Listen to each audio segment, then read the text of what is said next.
పౌలు రోమీలకు రాస్తున్నటువంటి ఈ పత్రికను మనం ధ్యానం చేస్తా ఉన్నాం. రోమా సంఘానికి సువార్తని బోధించడానికి పౌలు ఈ పత్రికను వ్రాయడానికి పూనుకున్నట్లు మనం అర్థం చేసుకోవచ్చు. వారికి ఒక అపోస్తులుని యొక్క బోధ వెళ్ళలేదు. ఎందుకంటే రోమా పట్టణము ఇతర యూదా పట్టణాలకి దూరంగా ఉన్నది కాబట్టి అపోస్తులు వెళ్ళినటువంటి పట్టణము కాదది. అందుకనే సువార్త వాళ్ళకి వెళ్ళినప్పటికీ కూడా వాళ్ళకి కేవలము మూలపాఠాలు మాత్రమే, లేకపోతే ప్రారంభ విషయాలు మాత్రమే తెలిసినటువంటి స్థితిలో ఉన్నటువంటి సంఘం అయి ఉండొచ్చు. కాబట్టి పౌలు సంపూర్ణంగా సువార్త గురించి వివరణ వారికి ఇవ్వడానికి ఇష్టపడుతున్నాడు. అంతేకాకుండా ఆ సంఘంలో ఉన్నటువంటి పరిస్థితులు కూడా మనము గ్రహించాం. వారు యూదులు అన్యజనుల కింద విభజింపబడినటువంటి సంఘం అది. కొంతమంది యూదులు ఉన్నారు, కొంతమంది అన్యజనులు ఉన్నారు. కాబట్టి వారి మధ్యలో ఉన్నటువంటి ఆ యొక్క విభేదాలను అడ్రస్ చేస్తూ కూడా పౌలు ఈ యొక్క పత్రికను రచించడం జరిగిందని మనం గుర్తించాం. ఏ కారణాన్న రాశాడు అంటే అది మనకి వివరణ.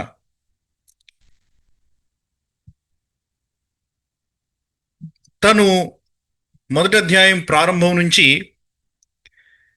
ఒక ప్రశ్నని లేక ఒక ప్రశ్నకి సమాధానం ఇవ్వడం కోసమని చూస్తా ఉన్నాడు. ఆ ప్రశ్న ఏంటంటే, మనిషి నీతిమంతుడిగా ఎలా తీర్చబడతాడు అన్నటువంటి ప్రశ్నకి సమాధానాన్ని ఇవ్వడానికని ఇష్టపడుతున్నాడు. ఎందుకంటే ఆ దినాలలో ప్రపంచంలో రకరకాలైనటువంటి ఆలోచనలు ఉన్నాయి. మనిషి ఎలాగా రక్షింపబడతాడు, లేకపోతే నీతిమంతుడిగా తీర్చబడతాడు అని. ప్రాముఖ్యమైనటువంటి ఆలోచన ఆ దినాలలో ఉన్నటువంటి ఆలోచన ఏంటంటే యూదులది.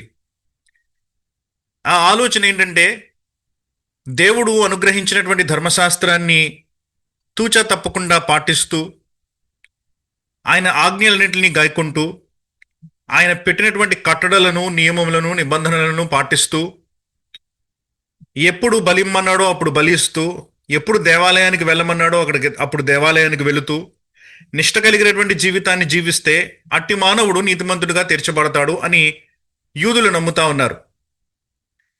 కొంతమంది గ్రీసు దేశానికి సంబంధించినటువంటి తత్వవేత్తలు దేవుడే లేడు అన్నటువంటి ఆలోచనలు వారున్నారు. ఇంకొంతమంది నైతికత గురించినటువంటి కొంచెం ఆలోచన కూడా లేకుండా తమ శరీరాలను సంతృప్తి పరుచుకునేటువంటి విషయంలో నిమగ్నమైపోయి ఉన్నారు. నీతి అంటే ఆలోచన లేకుండా ఉన్నవాళ్ళు కొంతమంది. కాబట్టి ప్రపంచంలో రకరకాల ఆలోచనలు వచ్చి ఉన్నప్పుడు క్రైస్తవ్యము ఇంకొక నూతనమైనటువంటి ఆలోచనను ప్రవేశపెట్టింది. ఆ ఆలోచన ఏంటంటే, నువ్వు చేసే ఏ పని వల్ల నువ్వు నీతిమంతుడిగా తీర్చబడలేవు, నీకు ఆ శక్తి లేదు. నీతిమంతునిగా తీర్చబడుటకు దేవుడు అనుమతి ఇవ్వాలి, దేవుడు అంగీకరించాలి, దేవుని వైపు నుంచి జరగాలి ఆ కార్యము. దేవుడు తప్ప నిన్ను నీతిమంతుడిగా ఎవరు తీర్చలేరు. కాబట్టి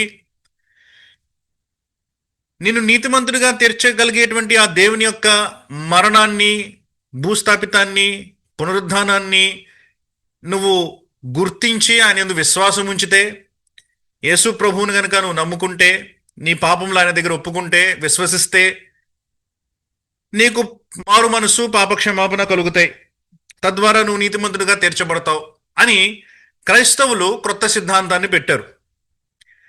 కాబట్టి నువ్వు చేసే క్రియల వలన కాదు, కానీ నీ యొక్క విశ్వాసము వలన నువ్వు నీతిమంతుడిగా తీర్చబడుతున్నావు అని క్రైస్తవులు అంటా ఉన్నారు. ఇది ఆ దినాలలో కొంత విచిత్రమైనటువంటి ఆలోచనగా మనం అర్థం చేసుకోవచ్చు. ప్రజలకి అర్థం కానటువంటి ఆలోచనగా మనం అర్థం చేసుకోవచ్చు. కాబట్టి పౌలు దానికి రీజన్ ఇస్తున్నాడు అనమాట, కారణాన్ని ఇస్తున్నాడు. ఎందుకు క్రైస్తవ్యంలో ఉన్నటువంటి ఈ ఆలోచన విధానము సరి అయినటువంటిది అని పౌలు చెప్తా వస్తున్నాడు. దానికి ముందు ఒక పునాది వేశాడు. ఆ పునాది ఏంటంటే, ప్రపంచంలో నీతిమంతుడిగా ఉన్నవాడు ఇప్పటి వరకు ఎవడూ లేడు. వాడు అన్యుడు కానివ్వండి పాపం చేశాడు, దైవ భయం కలిగినటువంటి వ్యక్తి కానివ్వండి పాపం చేశాడు, యూదుడే కానివ్వండి వాడు కూడా పాపం చేశాడు. కాబట్టి ప్రపంచంలో నేను నీతిమంతుడని అని చెప్పుకోగలిగినటువంటి వ్యక్తి ఎవరు లేరు. Everybody is under sin. అది మన మనస్సులు మనకి చెప్తా ఉన్నాయి. దేవుని యొక్క ధర్మశాస్త్రం కూడా ఆ విషయాన్ని చెప్తా ఉన్నది అని పౌలు మొదటి అధ్యాయం 17వ వచనం నుంచి ఆ విషయాన్ని తెలుపుతూ కడుతూ వచ్చాడు. ఆ విషయాలన్నింటినీ కూడా మనము గ్రహించాం. ఆ తర్వాత పౌలు అంటున్నాడు, మానవుడు నీతిమంతుడు కాకపోవడమే కాదు, మానవుని యొక్క ఈ పాపము ఒక్కడి ఇద్దరితోటి కాకుండా అది మొత్తము ప్రపంచమంతా పాకడం ఒకటే కాదు, ప్రతి మానవుడు పాపం క్రింద ఉండడం మాత్రమే కాదు, ప్రతి మానవుడు సంపూర్ణమైనటువంటి విధంగా పాపం క్రింద ఉన్నాడు. Not only is sin universal, but sin is also complete in every man. ప్రతి మనిషిలోనూ పాపము సంపూర్ణంగా ఉన్నది అని పౌలు చెప్తా వస్తున్నాడు. 3వ అధ్యాయము 8వ వచనం నుంచి మనం ధ్యానిస్తా ఉన్నటువంటి విషయాలు ఇవే. కాబట్టి పౌలు ఈ శీర్షికలో చెప్తా వచ్చాడు. మనం చూస్తా ఉంటే 9వ వచనం, అలాగైనా ఏమందుము, మేము అంటే యూదులమైనటువంటి మేము వారి కంటే లేకపోతే అన్యజనుల కంటే శ్రేష్ఠులమా, తక్కువ వారమా? ఎంత మాత్రమును కాము. యూదులేమి గ్రీసు దేశస్థులేమి అందరూ పాపమునకు లోనే ఉన్నారని ఇంతకుముందు దోషారోపణ చేసి ఉన్నాము. కాబట్టి అందరూ పాపానికి లోనే ఉన్నారు. ఎవ్రీబడి ఈజ్ అండర్ సిన్ అంటే యూనివర్సల్ గా ఉంది పాపం అన్నటువంటిది, విశ్వమంతా నిండుకుపోయినటువంటిది పాపం అన్నటువంటిది. యూదుడు కానివ్వండి, గ్రీసు దేశస్థుడు కానివ్వండి, ఈ రెండు వర్గాలు కూడా అంటే ప్రపంచంలో ఉన్నటువంటి ముఖ్యమైనటువంటి వర్గాలు, యూదులు అంటే యూదులు, యూదులు కానటువంటి వారంతా గ్రీసు దేశస్థులు. కాబట్టి ప్రపంచంలో ఉన్న వారంతా కూడా అందరూ పాపమునకు లోనే ఉన్నారు. ఇందుని గూర్చి వ్రాయబడినదేమనగా, నీతిమంతుడు లేడు, ఒక్కడునూ లేడు, గ్రహించువాడు ఎవడునూ లేడు, దేవుని వెతుకువాడు ఎవడునూ లేడు అని ఒక్కొక్కటి చెప్పుకుంటూ వస్తా ఉన్నాడు అనమాట పౌలు. ఏ రకంగా పాపము నీలో సంపూర్ణంగా ఉన్నది అని అంటే, మొట్టమొదటిది నీతి అన్నటువంటిది ఎవరిలోనూ లేదు, నోబడీ ఈజ్ రైచియస్. రెండవది అంటున్నాడు, గ్రహించేవాడు ఎవడూ లేడు, కనీసం నీతిని అర్థం చేసుకునేటువంటి వ్యక్తి ఎవడూ లేడు. మూడవది ఏమంటున్నాడంటే, దేవునిని వెదికేవాడు కూడా ఎవడూ లేడు, దేవుని గురించినటువంటి ఆలోచన కలిగి ఉన్నటువంటి వ్యక్తి కూడా ఎవడూ లేడు. నాలుగవది ఏమంటున్నాడంటే, అందరూ త్రోవ తప్పారు అని అంటున్నాడు. ప్రతి ఒక్కరు కూడా దేవుడు ఇచ్చినటువంటి త్రోవలో నుంచి పక్కకు వెళ్ళి ప్రతి ఒక్కళ్ళు కూడా త్రోవ తప్పినట్లు మనం చూస్తా ఉన్నాం. తర్వాత అంటున్నాడు ఐదవది అంటున్నాడు, అందరూ త్రోవ తప్పి పనికి మాలిన వారయ్యారు. అంటే ఏ మంచి పని చేయడానికి పనికి మాలిన వారుగా ప్రతి ఒక్కళ్ళు కూడా తయారయ్యారు. తర్వాత అంటున్నాడు, మేలు చేయువాడు ఎవరునూ లేరు. 6వ మాట అన్నమాట. కాబట్టి ఈ 6 దోషారోపణలు చేశాడనమాట పౌలు ఇప్పటి వరకు కనుక మనం చూస్తూ ఉంటే. ఈ 6 కూడా మనము మనిషి యొక్క స్వభావము, ద హ్యూమన్ కండిషన్ అన్నటువంటి హెడ్డింగ్లో మనం చదివాం గత వారం. హ్యూమన్ కండిషన్, మానవుని యొక్క స్థితి అని మనం వీటిని అనుకోవచ్చు. నీతి ఏమాత్రము లేదు, గ్రాహ్యం లేదు, గ్రహించేటువంటి స్థితి లేదు, దేవుని వెదికేటువంటి తత్వము లేదు, త్రోవ తప్పిపోయినటువంటి తప్పు త్రోవలో వెళ్తున్నటువంటి స్థితి, పనికి మాలినటువంటి స్థితి, మేలు చేయలేనటువంటి స్థితి. ఈ 6 విషయాలు మనలో ఉన్నాయన్నమాట, మనిషిలో ఉన్నాయన్నమాట. పౌలు తర్వాత చెప్పబోయేది ఏంటంటే, ఇట్టి మనుష్యుడు మేలు చేయగలడని ఎలా అనుకుంటున్నారు మీరు? ఇట్టి మనుష్యుడు అతనికి అవకాశం దొరికినప్పుడు మంచి చేయడానికి పూనుకుంటాడని ఎలా అనుకుంటున్నారు? ఇట్టి మనుష్యుడు నీతిమంతుడుగా తీర్చబడాలి అంటే, ధర్మశాస్త్రాన్ని పాటించాలి అంటే ఎలా పాటించగలడు అన్నది పౌలు తర్వాత వేసే ప్రశ్న అనమాట. దానిని మనం అర్థం చేసుకుంటాం. కానీ ఆ కాంటెక్స్ట్కి వెళ్ళడానికి ముందు ఇంకొన్ని చెప్తున్నాడు పౌలు. ఇవన్నీ కూడా మానవుని యొక్క స్వభావమునకు సంబంధించినటువంటివి, హ్యూమన్ కండిషన్, మనిషి యొక్క స్థితి ఇలాంటిది. పనికి మాలినటువంటి, మేలు చేయలేనటువంటి, త్రోవ తప్పినటువంటి, నీతి లేనటువంటి, గ్రాహ్యము లేనటువంటి, దేవునిని వెదకనటువంటి ఈ భయంకరమైనటువంటి స్థితిలో ఉన్నటువంటి మానవుడు, ఇది బయటికి ఎలా వస్తుందంట? ఈ స్వభావము దాన్ని బయటికి ఎలాగ ప్రత్యక్షపరుచుకుంటా ఉన్నది అని అంటే, పౌలు ఇంకో కొన్ని మాటలు చెప్తా ఉన్నాడు అనమాట ఇక్కడ. ఈ విషయాలని మనం ఈనాడు పరిశీలిద్దాం. 13వ వచనం నుంచి కనుక మనం చూస్తే, వారి గొంతుక తెరచిన సమాధి అని అంటున్నాడు. తెరచిన సమాధి, ఓపెన్ గ్రేవ్ అని అంటున్నాడు. ఇక్కడ మనకు మీరు జ్ఞాపకం చేసుకుంటే ఇక్కడ ఒక మాట మొట్టమొదటిగా గొంతుక గురించి మాట్లాడుతున్నాడు, థ్రోట్. తర్వాత నాలుక అంటున్నాడు, టంగ్. ఆ తర్వాత పెదవులు అని అంటున్నాడు అనమాట, లిప్స్.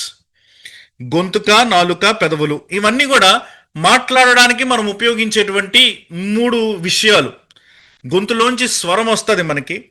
నాలుకను తిప్పుతా ఉన్నప్పుడు మనము రకరకాలైనటువంటి శబ్దాలు చేయగలం. పెదవులు కదుపుతా ఉన్నప్పుడు మనం ఆ మాటని బయటికి వదలగలం. కాబట్టి గొంతుక, నాలుక, పెదవులు the instruments of speech, organs of speech అని మనం అనుకోవచ్చు. కాబట్టి ఈ 3 ద్వారా మనిషి ఏ రకమైనటువంటి స్థితిలో ఉన్నాడో చెప్పబోతున్నాడు అనమాట మనకి. ఆ తర్వాత 4వది కూడా అంటాడు ఇక్కడ, నోటి నిండా అని అంటాడు అనమాట. మొత్తం మౌత్, నోరు నిండా అని ఈ 4 విషయాలు పౌలు మనకి వివరించబోతా ఉన్నాడు. ఇది పౌలు రకరకాల గ్రంథాల నుంచి, లేకపోతే రకరకాల అధ్యాయాల నుంచి సేకరించినటువంటి మాటలు అనమాట ఇవి. ఇవన్నీ ఒకటే అధ్యాయం నుంచి రాయట్లేదు ఆయన. ఉదాహరణకి ఈ గొంతుక తెరిచినటువంటి సమాధి అన్నటువంటి ఈ మాట 5వ కీర్తన 9వ వచనం నుంచి రాస్తున్నాడు పౌలు. దావీదు రాసినటువంటి కీర్తన ఇది, 5వ కీర్తన 9వ వచనము చూడండి ఒకసారి.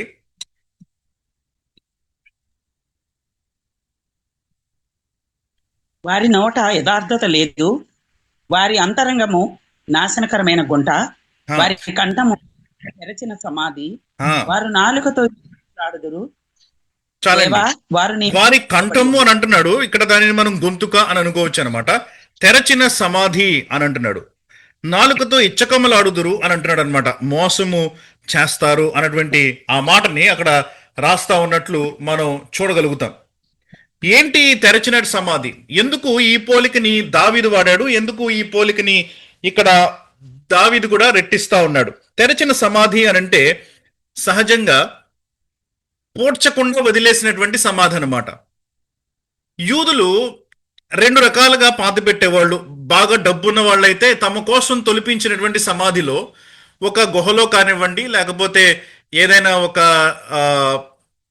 కట్టడం కట్టుకొనో, లేకపోతే దానిలో వాళ్ళు ఏం చేసేవాళ్ళంటే అరల కింద కట్టి ఆ అరలలో వాళ్ళు శవాలని పెడతా ఉండేవాళ్ళు అనమాట. స్టోర్ చేస్తూ ఉండేవాళ్ళు అనమాట. వాళ్ళు భూమి తవ్వాల్సిన అవసరం లేదు వాళ్ళకి. ఎక్కడైనా గుహ ఉన్నా సరే, లేకపోతే ఒక బిల్డింగ్ లాంటిది, ఒక చిన్న రూమ్ లాంటిది కట్టుకొని ఉన్నా వాళ్ళు అలాగా చేయగలరు. They use to store it. అలాగా పేదవాళ్ళు అలాంటివి కొనుక్కోలేనటువంటి, కట్టలేనటువంటి, స్తోమత లేనటువంటి వ్యక్తులు ఏం చేస్తూ ఉండేవాళ్ళు అంటే సహజంగా వాళ్ళు భూమిలో తవ్వి పాతి పెడతా ఉండేవాళ్ళు అనమాట. ఈ యూదులకి దహించేటువంటి అలవాటు లేదు కాబట్టి పాతి పెడతా ఉండేవాళ్ళు. లేదంటే కొంచెం డబ్బు ఉంటే తొలిపించిన సమాధుల్లో పెడతా ఉండేవాళ్ళు, కట్టించిన సమాధుల్లో పెడతా ఉండేవాళ్ళు. భూమి క్రిందకి పాతించడానికి పెద్ద ఎక్కువగా ఇష్టపడేవాళ్ళు కాదు. అంటే తవ్వాల్సిన అవసరం లేకుండా ఎంటర్ అవ్వచ్చు అనమాట సమాధుల్లోకి. అలాంటి సమాధులు కడతా ఉండేవాళ్ళు యూదులు. ఓపెన్ గ్రేవ్ అంటే ఏంటంటే, అయితే ఆ సమాధికి తలుపన్న వేయలేదు, లేకపోతే యేసుప్రభు సమాధికి రాయి ఒకటి దొర్లించారు చూసారా, ఆ రకంగా దానికి రాయి దొర్లించలేదు కాబట్టి అది తెరిచినటువంటి విధంగా ఉంది. లేదంటే ఆ సమాధి మీద మట్టి వేసి కప్పలేదనమాట, శవం అలా బయటికి కనిపిస్తా ఉందన్నమాట. ఇది మనం ఓపెన్ గ్రేవ్ అనంటే మనం అర్థం చేసుకోగలిగినటువంటి విషయం. చరిత్రను బట్టి ఈ విషయాల్ని మనం అర్థం చేసుకోవచ్చు. అయితే ఓపెన్ గ్రేవ్, మనం ఈ మాటను ఆలోచించిన వెంటనే తెరచినటువంటి సమాధి అని అనగానే మనకి వినడానికి, ఆలోచించడానికి కొంచెం వెక్కసం వస్తూ ఉంటుంది. ఎందుకంటే సమాధి, చనిపోయినటువంటి ఆ యొక్క శవము ఓపెన్గా ఉంటే వాసన వస్తుంది, కుళ్ళు వస్తుంది, దానిలో నుంచి పురుగులు వస్తూ ఉంటాయి, ఆ చుట్టుపక్కల బాగోదు, వాతావరణం అంతా, పరిస్థితి అంతా బాగోదు. కాబట్టి మనకి నచ్చదు ఆ యొక్క పరిస్థితి. రాటన్ స్మెల్, పాడైపోయినటువంటి, కుళ్ళిపోతున్నటువంటి ఆ యొక్క కంపు, ఆ మంచి మంచి పరిస్థితి కాదు అది. కానీ దానికంటే లోతైనటువంటి విషయం ఒకటి ఉంది ఓపెన్ గ్రేవ్ వలన.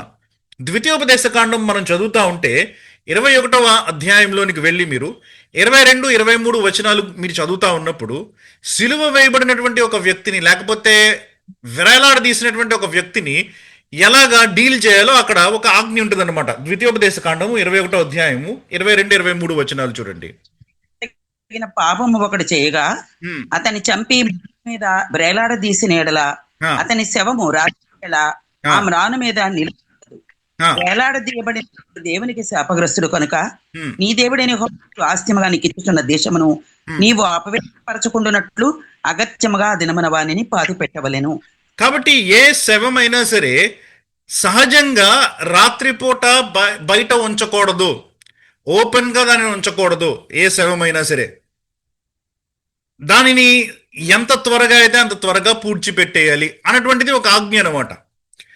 ఇక్కడ వేలాడదీయబడినటువంటి వ్యక్తి గురించి మాట్లాడుతూ ఉన్నాడు. కానీ సహజంగా ఏ ఆజ్ఞ, ఏ వ్యక్తి అయినా సరే, ఏ మరణమైనా సరే అదే మనం అలాగా ఆలోచించవచ్చు. ఎలాంటి వ్యక్తి చనిపోయినప్పటికీ కూడా సాయంత్రం అయ్యే లోపు అతనిని పాతిపెట్టేయడం మంచిది. చీకటైన సమయంలో ఆ శవము బయట ఉండకుండా ఉండడం మంచిది. లేదంటే కనీసం ఒక పెట్టెలో పెట్టో ఏదో రకంగా దాన్ని స్టోర్ చేయాలన్నమాట. ఓపెన్ గా వదిలేయకూడదు. Open grave is not good. అది ఏం చేస్తూ ఉంటుందంటే ఆ చుట్టూ ఉన్నటువంటి వ్యక్తులందరినీ కూడా అది అపవిత్రపరుస్తుంది. ఇట్ డిఫైల్స్ అన్నమాట. చుట్టూ ఉన్నటువంటి ఆ ప్రదేశం అంతటిని కూడా డిఫైల్ చేస్తూ ఉంటుంది పాత నిబంధన ప్రకారం. క్రొత్త నిబంధనలో అలాంటిది ఏం లేదు, మనకు అలాంటిది ఏం లేదు. కానీ పాత నిబంధన ప్రకారము అపవిత్రపరుస్తుంది అనమాట చుట్టూ ఉన్నటువంటి పరిస్థితులను, చుట్టూ ఉన్నటువంటి ఇండ్లను కానివ్వండి, వ్యక్తులను కానివ్వండి. పొరపాటున ఎవరైనా ఆ సమాధిలోనికి వెళ్ళారంటే వాడిని అపవిత్రపరుస్తుంది. నడుస్తూ నడుస్తూ ఎవడైనా సమాధిలో పడ్డాడంటే వాడిని అపవిత్రపరుస్తుంది. రిస్క్ ఎక్కువ అనమాట. అపవిత్రతను సృష్టించేటువంటి రిస్క్ ఎక్కువ అనమాట. అది కల్పించేటువంటి కంపు, లేకపోతే అక్కడి నుంచి వచ్చేటువంటి ఆ పురుగులు, అవి కొంతకాలం వరకే, కొన్ని రోజుల వరకే. కానీ ఈ డిఫైల్మెంట్ ఉంది చూసారా, అపవిత్రపరిచేటువంటి స్థితి ఉంది చూసారా, ఇది ఆ శవం ఉన్నంత వరకు, ఆ ఎముకలు ఉన్నంత వరకు ఓపెన్లో అది ఎప్పుడైనా జరగచ్చు. Any time it can happen ఆ డిఫైల్మెంట్ అన్నది. కాబట్టి ఇది మోర్ క్రిటికల్ అనమాట. దావీదు కూడా బహుశా ఇది ఆలోచిస్తున్నాడేమో తన యొక్క మనస్సులో. తెరచిన సమాధి అని అంటా ఉన్నప్పుడు కొంతమంది తమ యొక్క మాటలను బట్టి తమ చుట్టూ ఉన్నటువంటి వ్యక్తులను డిఫైల్ చేస్తారనమాట, అపవిత్రపరుస్తారనమాట. అపవిత్రపరచడం అని అంటే వారి మనస్సుల్లోనికి ఏదో రకమైనటువంటి తలంపులను పుట్టిస్తూ ఉంటారనమాట. వారిని పాపము చేయడానికి పురికొల్పుతూ ఉంటారనమాట. అలాంటి కొంతమంది వ్యక్తులు ఉంటారు. వారి గురించి ప్రత్యేకించి ఇక్కడ మాట్లాడడం జరుగుతూ ఉన్నది. కాబట్టి కొన్ని సార్లు మనం మాట్లాడేటువంటి మాటలు ఎదుటి వాళ్ళు కీడు చేయడానికి, లేకపోతే ఎదుటి వాళ్ళను పడడానికి దోహదం చేస్తూ ఉంటాయి అనమాట. దోహదపడతా ఉంటాయి, సహాయం చేస్తూ ఉంటాయి. తప్పుడు బోధలు కాకపోవచ్చు, అబద్ధ సాక్ష్యాలు కాకపోవచ్చు, అబద్ధాలు చెప్పకపోవచ్చు. కానీ తెలియక, లేకపోతే తెలిసి కూడా కొన్నిసార్లు విచ్చలవిడిగా ఉపయోగించినటువంటి మాటలు కల్పించేటువంటి హాని ఇంత అంత కాదు. ఇక్కడ దావీదైతే స్పష్టంగా క్రూరుల గురించి రాస్తా ఉన్నాడు. 5వ అధ్యాయాన్ని కనుక మీరు తర్వాత చదివితే పైనుంచి మీకు అర్థమవుతా ఉంటుంది. కానీ కొన్నిసార్లు మనం కూడా తెలియక ఇలాంటి అపవిత్రపరిచేటువంటి పరిస్థితులను సృష్టిస్తూ ఉంటామేమో ఒక్కొక్కసారి మన చుట్టూ ఉన్నటువంటి సంఘాల్లో కానివ్వండి, కుటుంబాల్లో కానివ్వండి. పాపము కల్పించేటువంటి స్థితిని తీసుకొని వస్తూ ఉంటామేమో మనం కూడా. దానిని మనం పరిశీలించుకోవాలి. వారి గొంతుక తెరచిన సమాధి అని అంటున్నాడు అనమాట ఇక్కడ దావీదు ద్వారా పౌలు కూడా తెరచినటువంటి సమాధి. అది చెప్తున్నటువంటి 7వ మాట. ముందు మనం 6 చూసాం కదా, ఇక్కడ దాకా. ఇది 6వది. మేలు చేయవాడో లేడు, ఒక్కడైనా లేడు అన్నది. ఇది 7వ మాట అనమాట. వారి గొంతుగా తెరచిన సమాధి అని అంటున్నాడు. దానితోటి ఆపట్లేదు. తర్వాత అంటున్నాడు తమ నాలుకతో మోసము చేయుదురు ఇచ్చకపు మాటలు అని అంటున్నాడు కదా. కీర్తనల్లో మీకు అలాగా తర్జుమా చేయబడింది. ఇక్కడ మోసము చేయుదురు అని రాస్తా వచ్చాడు. కానీ ఒరిజినల్ ట్రాన్స్లేషన్లో ఇచ్చకపు మాటలు అంటే స్వీట్ టాక్ అనమాట. దాన్ని కనుక మనం అర్థం చేసుకోవాలంటే స్వీట్ టాక్, ఎవరి గురించో మనకి ఇష్టం లేకపోయినా సరే వాళ్ళతోటి ప్రీతిగా మాట్లాడేటువంటి పరిస్థితి అనమాట, లేకపోతే ప్రైజ్ చేయడం, పొగడడం అనమాట వాళ్ళని. క్రైస్తవులంగా మనం చాలా చేస్తాం ఇలాంటి పనులు. కొన్నిసార్లు ఎవరైనా చక్కగా పాట పాడారంటే చాలా బాగా పాడారండి పాట అని అంటారనమాట, మీకు నచ్చినా నచ్చకపోయినా. ఎవరైనా చక్కగా ప్రార్థన చేశారంటే, ఆరాధించారంటే ఈరోజు ఆరాధన చాలా బాగా చేశారండి అని అంటారనమాట. ఎవరైనా మంచి ప్రసంగం చెప్పారంటే మనకి నచ్చినా నచ్చకపోయినా కొన్నిసార్లు ఈరోజు ప్రసంగం చాలా బాగుందండి, దేవుని వాక్యం చాలా బాగుందండి అని అంటూ ఉంటాం అనమాట. కొన్నిసార్లు ఒక్కొక్కసారి మనస్సులో ఏదో పెట్టుకొని బయటికి మనం ప్రైజ్ లార్డ్ బ్రదర్ ఎంత బాగున్నారా, ప్రైజ్ లార్డ్ సిస్టర్ చాలా చక్కగా ఉందా మీ జీవితం అని మనం పరామర్శిస్తూ ఉంటాం అన్నమాట, లోపలంతా కచ్చి కోపము పగ ద్వేషము పెట్టుకొని. ఇవన్నీ కూడా హిపోక్రిటికల్ వర్డ్స్, ఇచ్చకపు మాటలు అనమాట. హృదయంలో వాళ్ళ పట్ల ఆ భావన లేదు, కానీ నోటితోటి ఆ భావనని మనం సృష్టిస్తున్నాం అనమాట. హిపోక్రిటికల్ వర్డ్స్, వేషధారణతో నిండినటువంటి మాటలు అనమాట. అందుకనే దావీదు అక్కడ ఇచ్చకపు మాటలు అని అంటున్నాడు, ఇక్కడ పౌలు మోసము చేసేటువంటి మాటలు అని అంటున్నాడు అనమాట. మనల్ని చూసి వీళ్ళు చాలా మంచోళ్ళు అని అనుకుంటా ఉంటారు ప్రజలు, కానీ లోపల మాత్రం మన స్వభావము భయంకరమైనటువంటి స్వభావము. గమనించండి, ఇది 8వ విషయము. కానీ దావీదు చెప్తున్నటువంటి మాటలు లేకపోతే పౌలు చెప్తున్నటువంటి మాటలు కనుక మీరు ఆలోచిస్తూ ఉంటే, ఇక్కడ వాళ్ళు మనము సహజంగా పాపమని ఆలోచించేటువంటి పాపాల గురించి చెప్పట్లేదు. చాలా మంది ఏమనుకుంటా ఉంటారంటే వ్యభిచారం చేస్తే పాపము అని ఆలోచిస్తారు, ఏదో బ్యాంకుకి వెళ్ళి దోపిడీ చేసేస్తే పాపము అని ఆలోచిస్తారు, లేకపోతే ఎవరినో చంపేస్తే పాపము అని ఆలోచిస్తూ ఉంటారు. పెద్ద పెద్ద విషయాల గురించి ఆలోచిస్తూ ఉంటారు అనమాట, క్రైమ్స్ గురించి ఆలోచిస్తూ ఉంటారు. కానీ దావీదు కానీ ఇక్కడ పౌలు కానీ చెప్తున్నటువంటి మాటలు ఏంటంటే సహజంగా నోటితోటి మనం చేసేటువంటి చిన్న చిన్న విషయాలని చెప్తా ఉన్నాడు అనమాట ఇక్కడ. ఎందుకంటే మీరు పాపం గురించి ఆలోచిస్తున్నప్పుడు ఏదో గ్రాండ్గా గంభీరంగా భయంకరంగా పెద్దగా ఆలోచించద్దు సుమి. రోజు చేసేటువంటి పనులలో కూడా నువ్వు నిక్కచ్చి కలిగినటువంటి జీవితాన్ని జీవించలేవు అని పౌలు మనకి ప్రూవ్ చేయడానికి చూస్తున్నాడు ఇక్కడ. రోజు మాట్లాడేటువంటి మాటలలో కూడా ఎన్ని దోషాలు ఉంటాయో నీకే తెలియదు అని పౌలు చెప్తా ఉన్నాడు. ఎన్నిసార్లు ఎన్ని రకాలుగా నువ్వు అబద్ధాలు ఆడతావో నీకే తెలీదు. ఎన్నిసార్లు స్వల్పంగా సులభంగా లేకపోతే నువ్వు అబద్ధాలు చెప్తావో మోసపుచ్చుతావో ఎదుటి వ్యక్తిని తెలియదు. కొన్నిసార్లు మన మనస్సు గొచ్చదు కూడా, ఎందుకంటే మనకు అలవాటు అయిపోయింది కాబట్టి.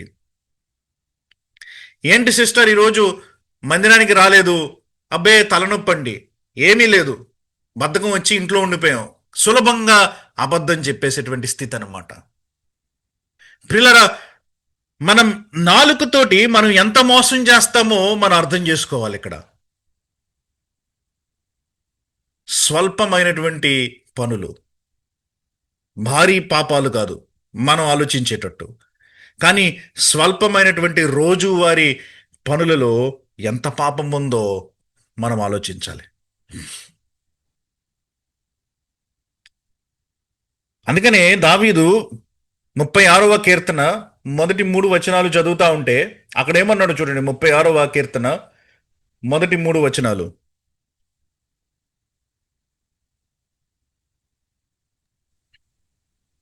భక్తిహీనుల హృదయములో అతి దేవోక్తి వలె పలుకుచున్నది, వాని దృష్టి దేవుని భయము బొత్తిగా లేదు. వాని దోషము బయలుపడి అసహ్యముగా కనబడు వరకు అది వాని దృష్టి ఎదుట వాని ముఖస్థుతి చేయుచున్నది. వాని నోటి మాటలు పాపమునకును కపటమునకు ఆస్పదములు. ఈ ప్రవర్తింపను మేలు చేయనివాడు మానివేసి ఉన్నాడు. అక్కడ ఏమన్నాడు? మనిషి యొక్క నోటి మాటలు గురించి మాట్లాడుతున్నాడు అనమాట. అవి పాపమునకు కారణాలను రాస్తున్నాడు అక్కడ. పాపము చేయిస్తాయన్నమాట మనల్ని మనిషి యొక్క నోటి మాటలు. కొన్నిసార్లు మాటల్ని మనం పాపం కింద ఎంచం, మాటల్ని మనం అసలు పరీక్షించుకోం కూడా. బల్ల దగ్గరకు వచ్చి పరిశీలించుకోండి, పరీక్షించుకోండి అని ప్రతి వారం మనం వింటా ఉంటాం. సేవకుడు చెప్తున్నటువంటి మాటలను మనం మన జీవితంలో చేసిన పాపాల గురించి, లేకపోతే ఆ వారం చేసినటువంటి పాపాల గురించి చాలామంది చాలా తీక్షణంగా ఆలోచిస్తారు. ఏం చేసాం అని ఆలోచిస్తాం. కానీ చాలాసార్లు ఏం మాట్లాడాం అన్నటువంటి విషయాల గురించి పట్టించుకోము. దానిని మనం పెద్ద పాపం కింద పరిగణించం అన్నమాట. చాలా సులభంగా మాట్లాడేసేటువంటి మాటలు ఎన్నిసార్లు మనల్ని పాపం చేసేటువంటి ఆ పరిస్థితికి తీసుకుని వెళ్ళాయో ఆలోచించండి. సులభంగా మాటలు వదిలేస్తూ ఉంటాం.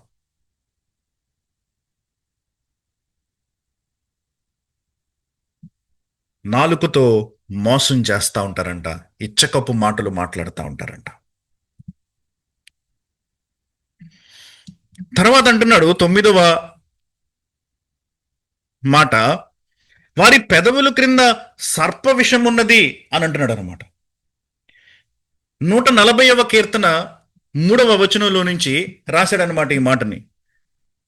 మొదటి 2 మాటలు గొంతుక తెరిచిన సమాధి, నాలుక మోసంతో నిండింది. ఇది కీర్తన 5:9.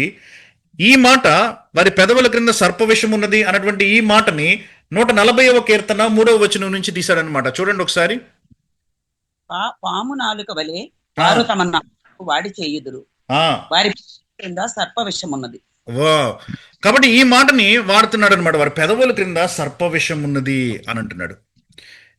కీర్తనలు కనుక మీరు చదువుతా ఉంటే, 140వ కీర్తన కనుక మీరు చదువుతా ఉంటే, ఆ కాంటెక్స్ట్ చాలా ఇంట్రెస్టింగ్ గా బిల్డ్ చేశాడు అక్కడ. అది 140వ కీర్తన మొదటి వచనం నుంచి చదవండి ఒకసారి. అక్కడ యెహోవా దుష్టుల చేతిలో నుండి నన్ను విడిపింపము, బలాత్కారం చేతిలో పడకుండా నన్ను కాపాడము. కాబట్టి అక్కడ దావీదు అంటున్నాడు, దుష్టుల చేతిలో నుంచి నన్ను కాపాడు అని అంటున్నాడు అనమాట. బలాత్కారము చేసేటువంటి వారి యొక్క చేతుల్లో నుంచి నన్ను విడిపించు, కాపాడు అనేసి దావీదు అంటా ఉన్నాడు. దుష్టులు అని అంటా ఉన్నాడు, బలాత్కారము చేసేవాళ్ళు అని అంటా ఉన్నాడు. ఎవరు వాళ్ళు? వాళ్ళకి వివరణ ఏంటి దుష్టుడు, ఏంటి బలాత్కారుడు అని కనుక మనం ఆలోచిస్తే, తర్వాత వచనంలో వాళ్ళ గురించి కొంచెం ఎక్స్ప్లెయిన్ చేయడం మొదలు పెడతాడు. 2వ వచనం కూడా చూడండి ఒకసారి. హృదయములలో అపాయకరమైన యోచనలు చేయుదురు, వారు నిత్యం రేప చూచుచుందురు. కాబట్టి వారికి నిర్వచనం ఇస్తున్నాడు అనమాట. ఎవరు ఈ దుష్టులు? దావీదు గారి దృష్టిలో ఎవరి గురించి రాస్తున్నాడు ఈ 140వ కీర్తన అని అంటే, అపాయకరమైన యోచనలు చేస్తున్న వారి గురించి మాట్లాడుతున్నాడు అనమాట. హృదయంలో యుద్ధాలు రేప చూచేటువంటి వారి గురించి మాట్లాడుతున్నాడు అనమాట దావీదు. తమ యొక్క ఆలోచనలతోటి యుద్ధాలు రేపు చూచే వారి గురించి మాట్లాడుతున్నాడు అనమాట. దావీదు సామాన్యమైన వ్యక్తి కాదు, మనలాంటోడు కాదు. దావీదు రాజుగారు అంటే రాజుగారి క్రింద చాలా మంది సలహాదారులు ఉంటారు. రాజుగారికి సహాయం చేయడం కోసమని చాలా మంది సలహాదారులు ఉంటారు. ఉదాహరణకి దావీదు క్రింద అహీతోపేలు ఉండేవాడు. అలాంటి చాలా మంది సలహాదారులు ఉండేవాళ్ళు. యోవాబు ఇస్తా ఉండేవాడు సలహాలు. అప్పుడప్పుడు ప్రవక్తలు వచ్చి దావీదుకి సలహాలు ఇస్తూ ఉండేవాళ్ళు. ఇలాగా సలహాలు ఇచ్చేటువంటి ఒక కౌన్సిల్ ఉండేది దావీదుకి. కాబట్టి ప్రతి రాజుకి ఉంటుంది. దావీదుకి సలహాలు ఇచ్చేవాళ్ళు అనమాట. కొంతమంది ఉన్నారనమాట ఈ యొక్క సలహాదారులలో, వారి గుంపులో ఈ బలత్కారులు లాంటి వాళ్ళు ఉన్నారనమాట. ఏంటి వాళ్ళ పని? ఎప్పుడూ యుద్ధం రాజపెట్టడానికే ప్రయత్నం చేస్తున్నారనమాట. ఎప్పుడూ అపాయాన్ని తీసుకుని రావడానికే ప్రయత్నం చేస్తున్నారనమాట. ఎప్పుడూ వైలెంట్గా ఉండడానికే ఆలోచిస్తున్నారనమాట. అంటే బహుశా దావీదుని యుద్ధం చేయమని ప్రేరేపిస్తున్నారేమో. పక్క ఊరి మీదకి వెళ్ళు, ఆ ఫిలిస్తీన్ మీదకి వెళ్ళు, ఇదిగో ఈ పక్కకి వెళ్ళు, ఆ పక్కకి వెళ్ళు, రాజ్యాన్ని విస్తరించు, ఈడిని కొట్టు, ఆడిని కొట్టు, ఆడిది దోచేయి, ఈడిది దోచేయి అనేసి రకరకాల విధాలుగా దావీదు మనస్సుని చెరపడానికని ప్రయత్నం చేస్తున్నాడు అనమాట. అందుకని బలత్కారులు అని అంటున్నాడు అనమాట. బలత్కారం చేత ఏదో ఒకటి పట్టుకోవాలని ఆలోచించేటువంటి వ్యక్తులు, ఇలాంటి ఒక గుంపు ఉందన్నమాట. కాబట్టి వీళ్ళ గురించి రాస్తా ఉన్నాడు. కాబట్టి ఏదో యుద్ధము చేయమన్నటువంటి ఒక పరిస్థితిలో దావీదుని ఫోర్స్ చేస్తా ఉన్నారు వీళ్ళు. దావీదుకి ఇష్టం లేదు అది. కాబట్టి దావీదు ప్రార్థిస్తున్నాడు అనమాట, ఇలాంటి వ్యక్తుల దగ్గర నుంచి నన్ను కాపాడు, నన్ను రక్షించు అనేసి దావీదు ప్రార్థన చేస్తా ఉన్నాడు. అది అక్కడ కాంటెక్స్ట్. మనకి బైబిల్లో ఏ సంఘటనని ఆధారం చేసుకుని ఇది ఏ టైంలో ఇది రాశారని మనకు స్పష్టంగా చెప్పలేం, కానీ ఈ మాటలను బట్టి అలా అర్థం చేసుకోవచ్చు మనం. కాబట్టి అప్పుడు 3వ వచనంలో అంటున్నాడు అనమాట, వారి పాము నాలుక వలె వారు తమ నాలుకలు వాడి చేయుదురు అని అంటున్నాడు అనమాట. వాడి నాలుకను ఎలా చేస్తారు? పాము కూడా నాలుకని ఏదో బండకేసి రుద్దుకొని వాడి చేయదే. Snake doesn't sharpen its tongue. అది దేనికైనా రాసి వాడి చేస్తుందా? షార్పెన్ చేసుకుంటుందా దాని యొక్క నాలుకని? చేయదు అది. కానీ దావీదు ఇక్కడ మిలిటరీ పదాల్ని వాడుతున్నాడు అనమాట. మీరు పదాన్ని కనుక మీరు ఆలోచిస్తే కత్తులు వాడి చేస్తారు సహజంగా. యుద్ధానికి వెళ్ళేటప్పుడు కత్తులను వాడి చేస్తారు. యుద్ధానికి వెళ్ళేటప్పుడు కొన్నిసార్లు ఏం చేస్తూ ఉంటారంటే స్ట్రాటజిక్గా కొంతమంది చరిత్రలో కూడా మీరు చాలాసార్లు చదివే ఉంటారు. ఇప్పుడు నేను గనక పక్క ఊరు రాజు మీద యుద్ధానికి వెళ్ళాలనుకోండి, నేను పక్క ఊరు రాజు యొక్క ఆ యొక్క ఇంటిలో పనిచేసే ఎవడనో పట్టుకుని వాడికి కొంచెం లంచం ఇచ్చి వాడి ఆ రాజుని చంపించడానికి ప్రయత్నం చేయొచ్చు అనమాట. నేను విషం ఇచ్చి, పూర్వకాలంలో అలాగే జరుగుతూ ఉండేది. చాలా కామన్ ప్రాక్టీస్ అనమాట అది. శత్రురాజులు విషమిచ్చి చంపుతూ ఉండేవాళ్ళు. అందుకనే ఇప్పుడు నెహెమ్యా గారు లాంటి వాళ్ళ బాధ్యత ఏంటంటే రాజుగారు తినే ముందు ఆయన తినాలన్నమాట. ఎందుకు? ఎవడైనా చంపడానికని ప్రయత్నం చేస్తున్నాడమో, ఎప్పుడు ఎవడ చంపడానికి ప్రయత్నం చేస్తున్నాడో తెలియదు. కాబట్టి వాళ్ళ యొక్క రెస్పాన్సిబిలిటీ అదనమాట. తినడానికి, రుచి చూడడానికి మనుషులు ఉండేవాళ్ళు. వాడు బతికాడా లేదా అన్న దాన్ని బట్టి రాజు తినేవాడు అనమాట. విషం అనేటువంటిది చాలా కామన్. కత్తి ఎంత కామనో విషం కూడా అంతే కామన్ అనమాట ఆ దినాల్లో రాజుల మీద యుద్ధాలకు వెళ్ళాలంటే. కాబట్టి దావీదు 2 ఎగ్జాంపుల్స్ తీసుకుంటున్నాడు. మీరు నిజానికి యుద్ధానికి వెళ్ళాలంటే కత్తులు నూరక్కర్లేదు, కత్తులు వాడి చేయక్కర్లేదు, విషాలు పెట్టక్కర్లేదు, నాలుకే 2 చేసేస్తుంది అని అంటున్నాడు అనమాట అక్కడ దావీదు. అది కాంటెక్స్ట్. 140వ కీర్తన యొక్క కాంటెక్స్ట్ అనమాట అది.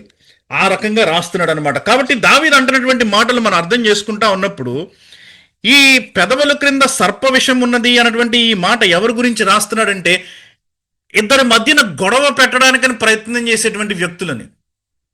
కొన్నిసార్లు ఇక్కడ ఒక మాట చెప్తారు, అక్కడ ఒక మాట చెప్తారు, ఇద్దరిని రెచ్చగొడతారనమాట. ఇక్కడ అబద్ధం చెప్తారు, అక్కడ అబద్ధం చెప్తారు, లేకపోతే ఒకళ్ళకి సత్యం చెప్పి ఒకళ్ళకి అసత్యం చెప్తారు. ఏదో ఒక రకంగా పుల్లలు పెట్టడానికని ప్రయత్నం చేసి సౌఖ్యంగా ఉన్నటువంటి ఇద్దరి మధ్యలో గొడవలు సృష్టిస్తూ ఉంటారనమాట కొంతమంది. పెదవుల క్రింద సర్పవిషం ఉన్న వాళ్ళతో సమానం అనమాట వాళ్ళు. పెదవుల క్రింద సర్పవిషం ఉన్నటువంటి వ్యక్తులు అనమాట వాళ్ళు. గొడవలు తీసుకొని వచ్చి సంఘములో ప్రత్యేకించి ఇద్దరి మధ్యన గొడవలు పెట్టి, ఇద్దరు విశ్వాసులు కావచ్చు, సేవకుడికి విశ్వాసుడికి కావచ్చు, గొడవలు పెడతా ఉంటే పెదవుల క్రింద సర్పవిషం ఉన్నటువంటి వ్యక్తులు. ప్రియులరా, పౌలు చెప్తా ఉన్నాడు అనమాట, కామన్ థింగ్స్ దట్ హ్యాపెన్. సర్ప విషయం ఉన్నది అంటే నిజంగా పాయిజన్ ఇచ్చి చంపేయట్లేదు మనం. మన నాలుక, మనం మాట్లాడేటువంటి మాటలు, మన పెదవులు సర్పము బయటికి కక్కేటువంటి విషము లాంటివి అన్నమాట. దానివలన కుటుంబాలు నాశనం అయిపోతాయి, సంఘాలు విచ్ఛిన్నమైపోతాయి. మన జీవితాల్లో ఎన్నో అనుభవాలు మనకుంటాయి. ఇలాంటి విషయాలు మనం అనుభవించినవి ఉంటాయి, మనం చేసినవి కూడా ఉంటాయి. అందుకనే పౌలు అంటున్నాడు, సింపుల్ విషయము, రోజు మాట్లాడేటువంటి మాటలను మీరు ఆలోచిస్తే గొంతుక తెరచిన సమాధి. ఎప్పుడు ఎవడిని చెరుపుతావో తెలియదు, ఎవరి బుద్ధిని వంకర బుద్ధిగా చేస్తావో తెలియదు. నాలుక మోసం చేసేటువంటి నాలుక. పెదవులు గొడవలు సృష్టించేటువంటి పెదవులు. నోరు చూస్తే నోటి నిండా నవ్వు లేదు, శపించుట, పగ అని రాస్తున్నాడు అనమాట. నోటి నిండా శపించడమే అంట. పేతురు ముమ్మారు బొంకాడు, నువ్వు ఆయనతో పాటు ఉన్నావు కదా. లేదు, నాకు ఆయన ఎవరో తెలియదు అసలు.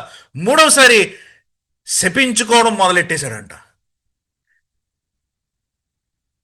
తను తాను శపించుకున్నాడు. ఇక్కడ కొన్నిసార్లు మనం ఇతరుల్ని శపించేస్తూ ఉంటాం. శపించేసేది ఏదో కోపం వల్ల కాదు. లోపల ఏదో కోపం తెప్పించారు, కోపంలో ఏదో అనేసాం, అది వేరే విషయం. అది కూడా అనకూడదు, కానీ అది వేరే విషయం. కానీ ఇక్కడ అంటున్నాడు, శపించుటయు పగయు ఉన్నవి అని అంటున్నాడు అనమాట. ఈ శాపం ఎక్కడి నుంచి వస్తుంది? పగలో నుంచి వస్తుంది అనమాట. మనుష్యుల మీద పగ పడతామన్నమాట మనం. మనుష్యుల్ని అందుకనే శపిస్తామన్నమాట మనం.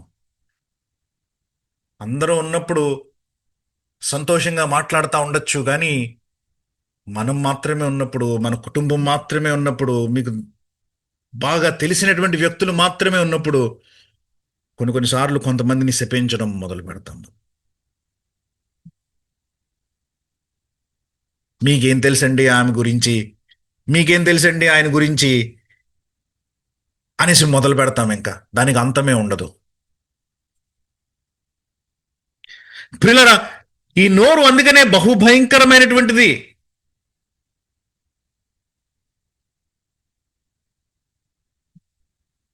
మన నాలుక అగ్నియే అని అన్నారు.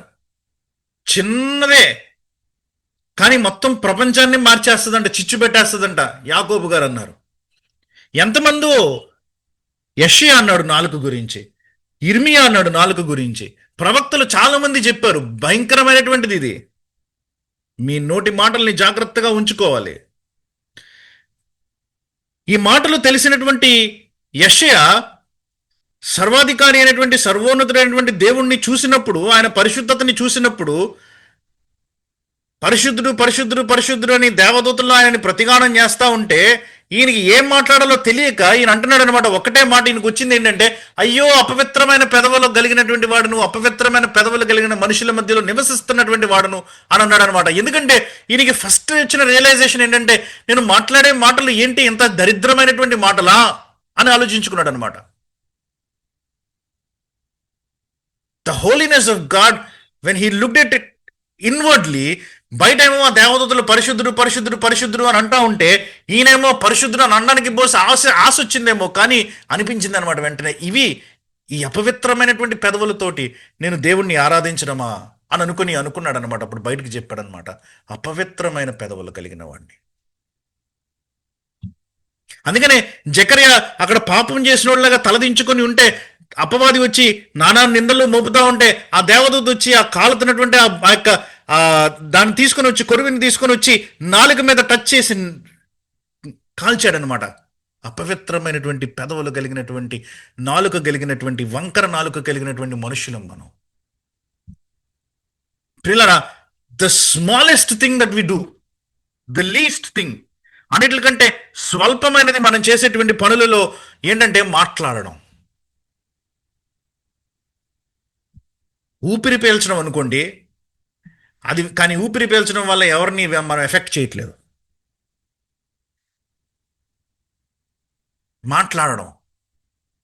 మాట్లాడేటువంటి విషయంలోనే, ఈ సింపుల్ మాట్లాడేటువంటి విషయంలోనే ఎన్ని భయంకరమైనటువంటి పాపాలు చేస్తున్నామో ఆలోచించండి. పౌలు చెప్తున్నాడు అనమాట, ఇంత స్వల్పమైనటువంటి ఆలోచించకుండా రోజు చేసేటువంటి లక్షల కొలది మాటలు మాట్లాడేటువంటి నువ్వు ఇన్ని పాపాలు చేస్తా ఉన్నప్పుడు తెరచిన సమాధి లాంటి గొంతుకను పెట్టుకొని, మోసం చేసేటువంటి నాలుకను పెట్టుకొని, సర్ప విషం ఉన్నటువంటి పెదవుల్ని పెట్టుకొని, శపించి పగ ఉన్నటువంటి నోటిని పెట్టుకొని, ఇవన్నీ నువ్వు చేస్తా ఉన్నప్పుడు నీతిమంతుడుగా నువ్వు తీర్చబడతావని ఎలా అనుకుంటున్నావు? అసలు దేవుని ధర్మశాస్త్రాన్ని పాటించగలనని ఎలా అనుకుంటున్నావు నువ్వు? అసలు నీకు అసలు ఆ సీన్ ఉందా? ఆ స్థితి ఉందా? ఆ ఛాన్స్ ఉందా?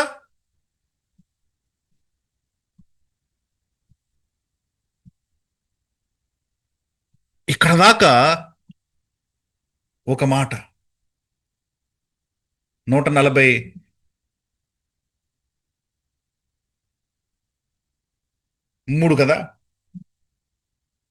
ఇది వారి నోట శపించుటయు పగయు, ఇది 14వ వచనం. యాక్చువల్లీ ఇది కీర్తనలు 10:7 నుంచి కోట్ చేశాడు.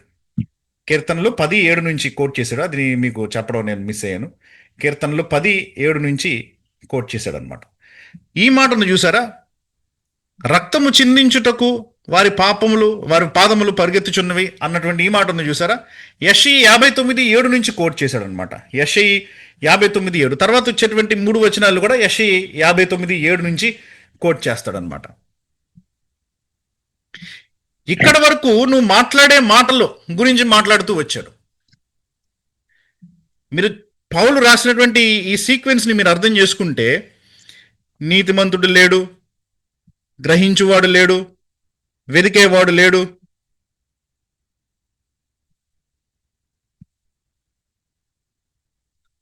త్రోవ తప్పిపోయారు, పనికి మాలిన వారు అయిపోయారు, మేలు చేయవాడు ఒక్కడు లేడు.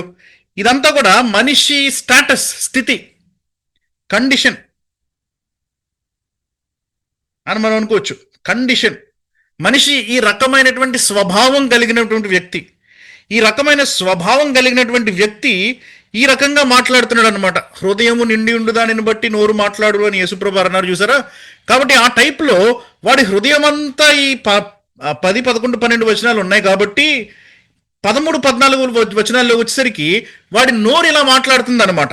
వాడి హృదయం అంతా పాపంతో నిండిపోయింది కాబట్టి వాడి నోరు ఇలా మాట్లాడడం మొదలుపెట్టింది అనమాట ఇక్కడ దాకా.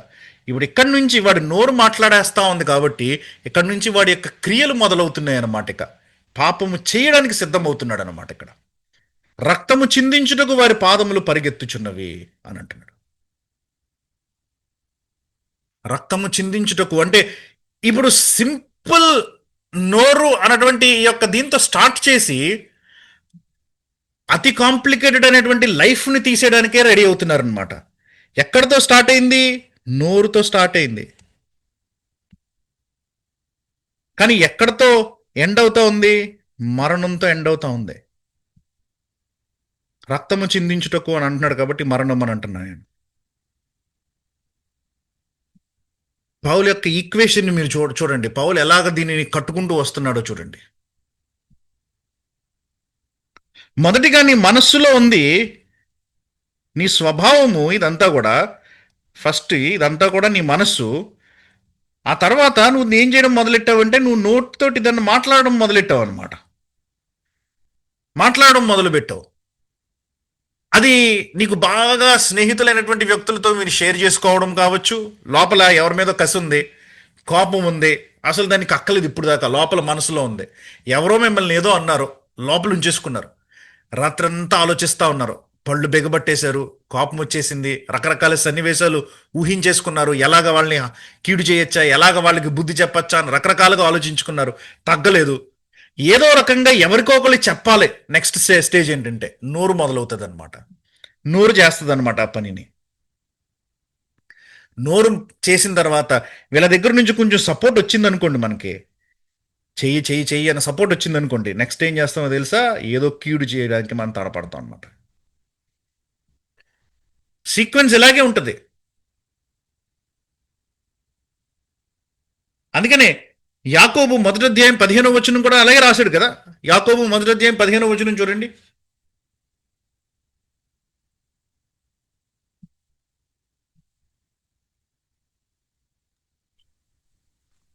దురాశ గర్భము ధరించి పాపమును కనగా పాపం పరిపక్వమై మరణమును కనును.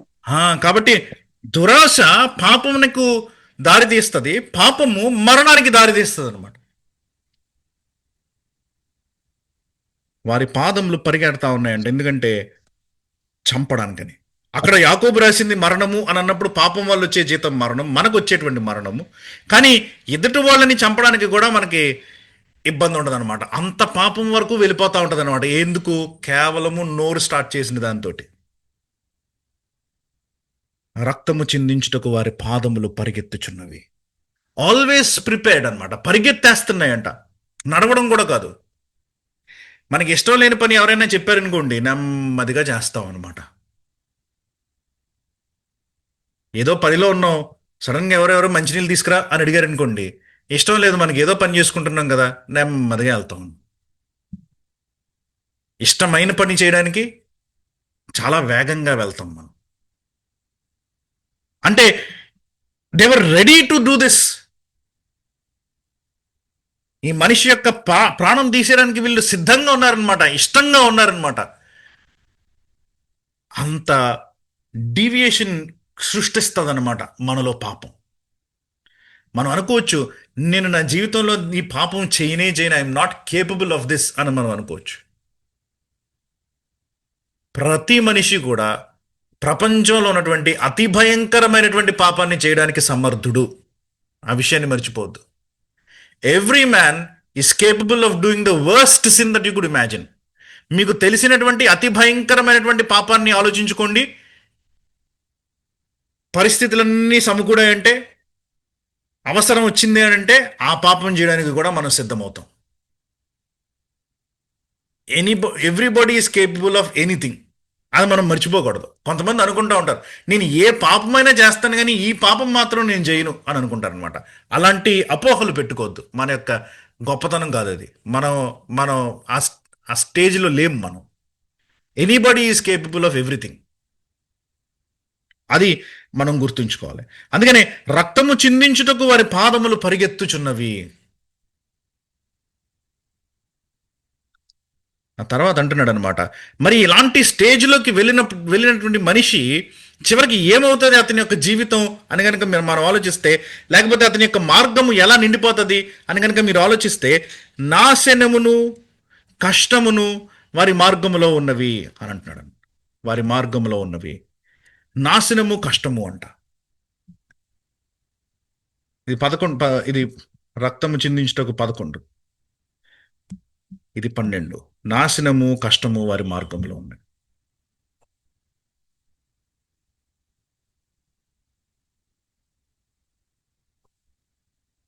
ఈ నాశనము అనేటువంటి ఈ పదం ఉంది చూసారా, సుంత్రీమా అనేటువంటి ఒక గ్రీకు పదంలో నుంచి వచ్చిందనమాట ఈ పదం. ఈ సుంట్రీమా అనేటువంటి ఈ పదాన్ని ఎందుకు ఉపయోగిస్తారంటే, ఏదైనా పగిలిపోయిందంటే, ముక్కలు ముక్కలుగా అయిపోయిందంటే, అతికించలేనటువంటి స్థితిలో ముక్కలు ముక్కలుగా అయిపోయిందంటే ఏదైనా, అప్పుడు ఉపయోగిస్తారనమాట ఈ పదాన్ని. అంటే నాశనం అంటే ఎలాంటి నాశనం అంటే అతికించలేనటువంటి నాశనానికి గురి అవుతుంది అనమాట. ఏంటి? వారి మాట్లాడినటువంటి మాటల వలన వచ్చేటువంటి పర్యవసానాలు ఇందాక నేను చెప్పినట్లు కొన్నిసార్లు కుటుంబాల్ని ముంచేస్తాయి, కొన్నిసార్లు సంఘాల్ని ముంచేస్తాయి, కొన్నిసార్లు వ్యక్తిగత జీవితాలు నాశనం అయిపోతాయి, కొన్నిసార్లు సమాజాలు నాశనం అయిపోతే ఎంత కీడు చేస్తాయో మనకి తెలియదు. నాశనము కష్టము వారి మార్గములలో ఉన్నాయి. వాళ్ళు నడుస్తూ వెళ్తూ ఉంటే వాళ్ళు సృష్టించేదంతా ఏంటంటే వినాశనం అన్నమాట. ఇతరులకి కష్టం అన్నమాట. మనము సృష్టించేది. వేరెవరి గురించో కాదు మాట్లాడుతుంది, ఇక్కడ మన గురించే మాట్లాడుతున్నాడు. We are capable of creating destruction. We are capable of creating all kinds of difficulties, misery in people's lifes. మానవుల యొక్క జీవితంలో అన్ని రకాలైనటువంటి నాశనాలు కష్టాలు తీసుకురావడానికి మనం సమర్థులము. నాశనమును కష్టమును వారి మార్గములలో ఉన్నవి. శాంతి మార్గము వారు ఎరుగరు అంట. ఈనాడు మీరు ప్రపంచాన్ని మీరు చూస్తూ ఉన్నప్పుడు ఎంతో కాలం క్రితం కాదు, కేవలం 15-20 సంవత్సరాల క్రితమే, లేకపోతే 10 సంవత్సరాల క్రితమే చాలా మంచి స్నేహం కలిగినటువంటి కొంతమంది మనం ఇప్పుడు క్రైస్తవులం అనేసి మన మీద రాళ్ళు రువ్వడానికని సిద్ధమవుతా ఉన్నారు, గొడవలు పెట్టుకోవడానికి రెడీ అవుతా ఉన్నారు. స్నేహితులము 10 ఏళ్ల క్రితం, కానీ ఇప్పుడు ఒకరి ముఖం ఒకళ్ళు చూసుకోలేము అనమాట. కారణం ఏంటి? క్రైస్తవులం కాబట్టి. ఎందుకు అంత వైలెంట్ థాట్స్ వాళ్ళ హృదయంలోకి వచ్చేసాయి? క్రైస్తవుల్ని హింసించాలి, క్రైస్తవుల్ని చంపేయాలి, క్రైస్తవుల్ని తరిమేయాలి. ఎందుకు అలాగా? క్రైస్తవుల గురించనే కాదు, ఎవరినైనా సరే, ఈవెన్ తమ మతంలో తమకి అంగీకరించినటువంటి వ్యక్తుల్ని కూడా చంపేసుకుంటా ఉంటారు. ఎందుకు వైలెన్స్ అలా పెరిగిపోతా ఉంది? ఎందుకు ఎక్కడ చూసినా అక్కడ భయంకరమైనటువంటి వార్తలు వింటా ఉన్నారు?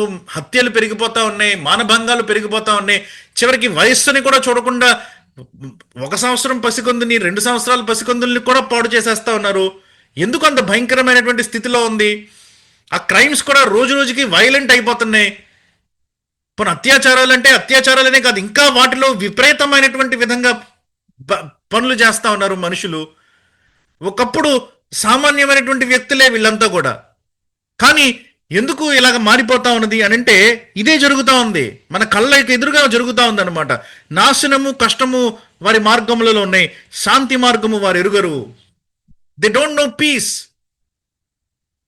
వైలెన్సే తెలుసు అనమాట. ఇంకా వాళ్ళకి వైలెన్స్ ఒకటే వాళ్ళకి ఆశ్రయం అనమాట. ఎందుకంటే సంపూర్ణంగా వాళ్ళు ఇక్కడ చెప్తా ఉన్నాడు, వారి కన్నుల ఎదుట దేవుని భయము లేదు. సంపూర్ణంగా వాళ్ళు దేవుని దగ్గర నుంచి దూరం అయిపోయారు కాబట్టి, దేవుని భయం లేదు కాబట్టి ఇవన్నీ జరుగుతున్నాయండి. ఈనాడు చాలా మంది క్రైస్తవులు కూడా పాపములో చిక్కుకుపోవడానికి కారణం ఏంటంటే, మనలో కూడా చాలాసార్లు మనం రహస్యమైనటువంటి పాపాలు కలిగి ఉన్నాం. నేను ఎవరో ప్రసంగికుల్ని గొప్ప గొప్ప సేవకుల్ని నేను ఇక్కడ వేలెత్తి చూపించట్లేదు, కానీ మనలో మనం కూడా మనం పరిశీలించుకుంటా ఉంటే, నాలో నేను పరిశీలించుకుంటా ఉంటే రహస్యమైన పాపాలు ఉన్నాయి మనకి.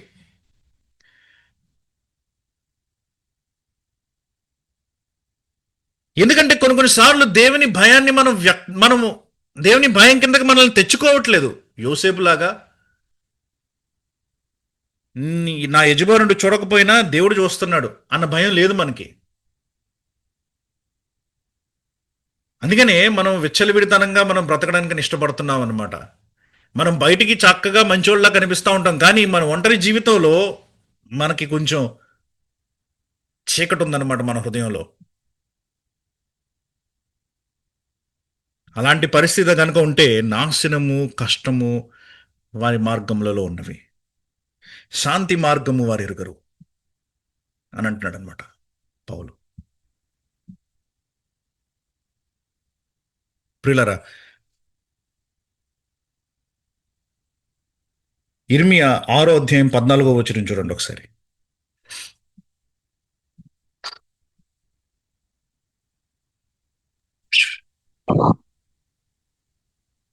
ఇర్మియా 6:14. సమాధానం లేని సమయమున సమాధానమని చెప్పుచు నా ప్రజలకున్న గాయం అయిపోయిన మాత్రమే బాగు చేయుదురు.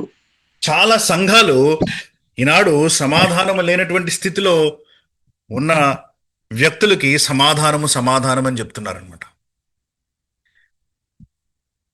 మీరు గెంతులేసేయండి, మీరు పాటలు పాడేయండి, మీరు టైత్ ఇచ్చేయండి, మీరు బంగారం ఇచ్చేయండి, మీరు ఇంత ఫీజు కట్టేయండి, దేవుడు మిమ్మల్ని ఆశీర్వదించేస్తాడు.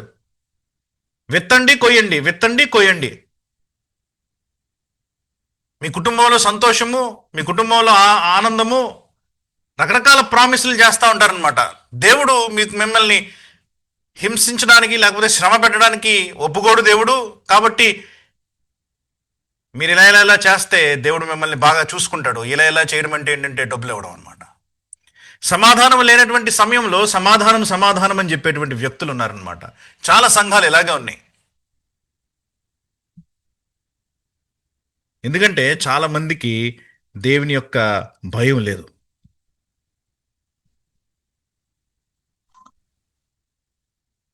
దేవుణ్ణి ఆరాధిస్తుంటే కదా ముందు.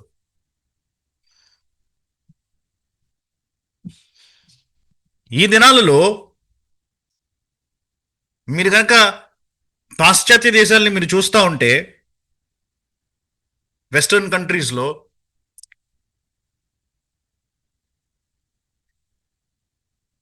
ఎవరు హూ ఈజ్ ఎ ఉమెన్ అన్న ప్రశ్నకి సమాధానం చెప్పలేరన్నమాట. అంటే స్త్రీ ఎవరు అని అంటే చెప్పలేకపోతున్నారు. ఎందుకు? పురుషులు కూడా స్త్రీల కింద ఐడెంటిఫై అవ్వచ్చంట, స్త్రీలు పురుషుల కింద ఐడెంటిఫై అవ్వచ్చంటే ఏమి చేయక్కర్లే, సర్జరీ అక్కర్లేదు, ఏమక్కర్లే. నేను అనుకుంటే చాలు, నేను పురుషుడినే, కానీ నేను రేపు పొద్దున్న లేచి నేను స్త్రీని అని నేను అనుకున్నానంటే నేను స్త్రీని అనమాట. ఐడెంటిటీ అనమాట. నేను ఎలాగన్నా అనుకోవచ్చు అనమాట. ఏం జరిగింది దానికి కొన్ని సంవత్సరాల క్రితం అని కనుక మీరు ఆలోచిస్తూ ఉంటే, ఈ మూర్ఖత ఎక్కడి నుంచి వచ్చింది అని కొన్ని సంవత్సరాల క్రితం కనుక మీరు వెళ్ళారంటే ఏం చేయడం మొదలు పెట్టారంటే, అప్పుడే పుడుతున్నటువంటి బేబీస్ని లేకపోతే గర్భంలో ఉన్నటువంటి బేబీస్ని లైఫ్ అని అనడం మానేశారనమాట. అబార్షన్లు చేయించుకోవాలి కదా, మరి పాపం చేసిన తర్వాత పిల్లలు పుడతా ఉంటే మరి అబార్షన్లు చేయించేసుకోవాలి. అందుకని ఏం చెప్పడం మొదలు పెట్టారు, ఇంకా అబార్షన్లని జస్టిఫై చేయడం కోసమని, అబార్షన్లని లీగల్ చేయడం కోసమని ఏం చెప్పడం మొదలు పెట్టారంటే, నీ కడుపులో ఉన్నది బిడ్డ కాదు,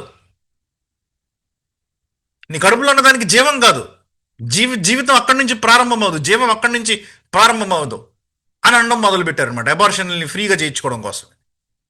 కడుపులో ఉన్నటువంటి బిడ్డ అంట కేవలం పారాసైట్ అంట. వెస్టర్న్ కంట్రీస్లో ఉన్నటువంటి సిద్ధాంతాలు చెప్తున్నా నేను మీకు. అంటే స్త్రీని పురుషుడిగా, పురుషుడిని స్త్రీగా మార్చేశారు. జీవితం కలిగినటువంటి ఆ యొక్క ఫీటస్ని, జీవితం కలిగినటువంటి ఆ యొక్క పిండాన్ని పారాసైట్ లాగా మార్చేశారు. ఎందుకు ఇలా మార్చేస్తున్నారు అని అంటే, అన్నిటికంటే ముందు దేవుణ్ణి మార్చేశారు వాళ్ళు. దేవుణ్ణి మార్చేశారు. అందుకనే రోమీయులకు రాసిన పత్రిక 1వ అధ్యాయంలో అన్నాడు అనమాట, ఆ దేవుని యొక్క గ్లోరీని వాళ్ళు మార్చారు. అపరిమితమైనటువంటి ఆయన యొక్క మహిమను వాళ్ళు కేవలము చతుష్పాద జంతువుల యొక్క, మనుషుల యొక్క స్వరూపాలుగా మార్చేశారు కాబట్టి, దేవునిని వారు మార్చారు కాబట్టి, they try to change God himself. అందుకని వాళ్ళు ఏం చేస్తున్నారంటే స్టాండర్డ్ లేదనమాట, ఒక డెఫినేషన్ లేదనమాట వాళ్ళకి. ఇప్పుడు దేవుడు కొలబద్ద, దేవుడితోటే మనం దేనన్నా కొలవగలం. హోలీనెస్ అంటే దేవుడినే చూడాలి మనం. మనకి డెఫినేషన్ వచ్చేది, మనకి ఐడెంటిటీ వచ్చేది దేవుడిలో నుంచి. ఆయనే మనం పక్కకి తీసేస్తే, ఆయననే మనం మార్చేస్తే మన ఐడెంటిటీ అక్కడి నుంచి వస్తుంది, పోయింది. అందుకనే బేబీస్కి ఒక ఐడెంటిటీ లేదు, స్త్రీలకు ఒక ఐడెంటిటీ లేదు, పురుషులకు ఒక ఐడెంటిటీ లేదు. ఐడెంటిటీ లేనటువంటి జంతువుల కంటే హీనంగా బ్రతుకుతున్నారు చాలామంది. ఎందుకు? వారి కనులు ఎదుట దేవుని భయం లేదు. అందుకనే నాశనము, కష్టము వారి మార్గంలో ఉన్నాయి, శాంతి మార్గము వారు ఎరుగరు. Violence, violence, violence. ప్రియులరా, భయంకరమైనటువంటి ఈ యొక్క స్థితి. 19వ వచనంలో అంటున్నాడు, మనం జస్ట్ చదివి ఊరుకుందాం ఇక్కడ. ప్రతి నోరు మూయబడినట్లును, సర్వలోకము దేవుని శిక్షకు పాత్రమగునట్లును, ధర్మశాస్త్రము చెప్పుచున్న వాటినన్నిటినీ ధర్మశాస్త్రమునకు లోనైన వారితో చెప్పుచున్నదని ఎరుగుదుము అని అంటున్నాడు అనమాట. ధర్మశాస్త్రము ఏదైతే చెప్పుతా ఉందో అది ధర్మశాస్త్రానికి లోనైన వారితో చెప్తా ఉన్నది అని అంటున్నాడు. అంటే యూదులారా, మీరు ధర్మశాస్త్రానికి లోనై ఉన్నటువంటి వ్యక్తులు కాబట్టి ధర్మశాస్త్రము చెప్తున్నదంతా మీతో చెప్తా ఉన్నది. మీరు ధర్మశాస్త్రం కింద ఉన్నారు కాబట్టి ధర్మశాస్త్రము క్రింద ఉన్నటువంటి మీరు, ఇలాంటి స్థితి కలిగినటువంటి మీరు, ఇలాంటి పాపపు స్థితి కలిగినటువంటి మీరు, ధర్మశాస్త్రం క్రింద ఉన్నటువంటి మీరు ధర్మశాస్త్రాన్ని పాటించి జీవించగలరా అంటూ అంటున్నాడు. ధర్మశాస్త్ర సంబంధమైన క్రియల మూలముగా ఏ మనుష్యుడును ఆయన దృష్టికి నీతిమంతుడని తీర్చబడడు. ధర్మశాస్త్రం వలన పాపం అనగా ఎట్టిదో తెలియబడుచున్నది అని అంటున్నాడు. కాబట్టి పౌలు అంటున్నాడు, నువ్వు ధర్మశాస్త్రం వలన నువ్వు క్రియలు చేసినా దానివల్ల నువ్వు నీతిమంతుడిగా తీర్చబడవు. ఎందుకంటే ధర్మశాస్త్రం యొక్క పని అది కాదు. ఇది చాలా కామన్ సెన్స్, చాలా మంది అర్థం చేసుకోరు దీన్ని. The law can never justify, the law can only punish. ధర్మశాస్త్రం గురించే మాట్లాడట్లే. ఇండియన్ పెనల్ కోడ్ని కూడా తీసుకోండి, మీరు ఇండియన్ పెనల్ కోడ్ని తీసుకోండి. ఇండియన్ పెనల్ కోడ్ని తీసుకున్నా సరే, ఇండియన్ పెనల్ కోడ్ ఒక మనిషిని జస్టిఫై చేయలేదు. అది లాయే కదా, అది చట్టమే. కానీ ఇండియన్ పెనల్ కోడ్ చొప్పున మనము ఒక మనిషిని జస్టిఫై చేయలేం. వీడు పాపము లేనటువంటి వాడు అని మనం తీర్పు తీర్చలేం. కానీ వాడు పాపం చేసినప్పుడు, వాడు తప్పు చేసినప్పుడు వాడిని ఏం శిక్ష విధించాలో ఇండియన్ పెనల్ కోడ్ చెప్తుంది అనమాట. కాబట్టి the law can only punish, the law cannot justify. దాని గురించి తర్వాత వివరిస్తాడు. మనం అది నెక్స్ట్ కాంటెక్స్ట్లోకి వెళ్దాం. కాకపోతే ఇప్పుడు మనకి పౌలు బాగా స్పష్టంగా వివరించినటువంటి విషయాలను కనుక మనం జ్ఞాపకం చేసుకుంటే, పౌలు చెప్తా వచ్చాడనమాట, మనుషులందరూ పాపము క్రింద ఉన్నారు. యూదులేమి, గ్రీసు దేశస్తులేమి, అందరూ పాపమునకు లోనే ఉన్నారు. అందరూ పాపమునకు లోనే ఉన్నారు. అందరూ పాపమునకు లోనే ఉన్నారు. ఎవ్రీబడి, ఆల్ హ్యావ్ సిన్డ్ అని అన్నాడు.